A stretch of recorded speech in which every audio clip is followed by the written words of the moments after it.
കൊല്ലത്ത് UDF സ്ഥാനാർത്ഥി NK Premachandran hat trick ജയം.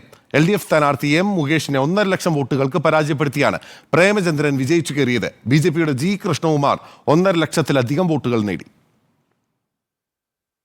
ഇത്തവണയും മണ്ഡലം തിരിച്ചുപിടിക്കാമെന്ന LDF മോഹം പൂവണിഞ്ഞില്ല. മൂന്നാം തവണയും കൊല്ലത്ത് RSPയുടെ പ്രേമചന്ദ്രൻ വിജയക്കൊടി പാറിച്ചു. 4,36,058 വോട്ടാണ് പ്രേമചന്ദ്രന് ലഭിച്ചത്. ഇതിൽ ലീഡ് 1,48,250.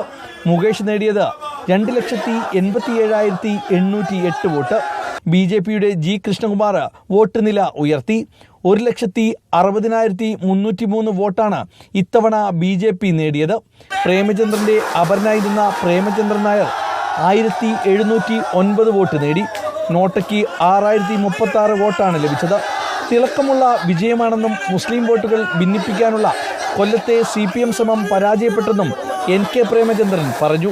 വർഗീയ പ്രചരണത്തിന് നേതൃത്വം കൊടുത്തുകൊണ്ട് കേരളത്തിൽ വടകര അടക്കമുള്ള നിയോജക മണ്ഡലത്തിൽ പരിശോധിച്ചാൽ അറിയാം, സാമുദായിക വർഗീയതയെ ഉദ്ദീപിപ്പിച്ചുകൊണ്ട് ഈ തെരഞ്ഞെടുപ്പിൽ സാമുദായിക ധ്രുവീകരണം കേരളത്തിൽ സൃഷ്ടിച്ചെടുക്കാൻ CPM പ്രത്യേകിച്ചും കേരളത്തിന്റെ മുഖ്യമന്ത്രി നടത്തിയ ഹീനമായ പരിശ്രമത്തിനുള്ള കനത്ത തിരിച്ചടി കൂടിയാണ് മതേതര കേരളത്തിലെ ജനങ്ങൾ ഐക്യ ജനാധിപത്യ മുന്നണിക്ക് അതിശക്തമായ പിന്തുണ നൽകിക്കൊണ്ട് നല്ല വിജയം ഈ തെരഞ്ഞെടുപ്പിൽ സമ്മാനിച്ചിട്ടുള്ളത്. വിജയം പ്രതീക്ഷിച്ച ഇടതുപക്ഷത്തിന് എവിടെയെല്ലാം വോട്ടുകൾ കുറഞ്ഞു എന്ന് LDF പരിശോധിക്കും.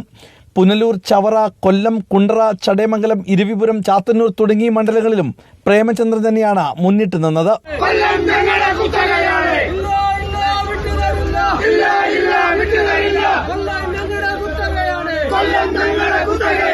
കൊല്ലം ജില്ലയിൽ UDFന്റെ ആഹ്ലാദ പ്രകടനം ആരംഭിച്ചു കഴിഞ്ഞു. ഇന്നും നാളെയും വരും ദിവസങ്ങളിലുമായി എല്ലാ മണ്ഡലങ്ങളിലും വോട്ട് ചെയ്തവരെ നേരിൽ കണ്ട നന്ദി അറിയിക്കും. റിപ്പോർട്ടർ, കൊല്ലം.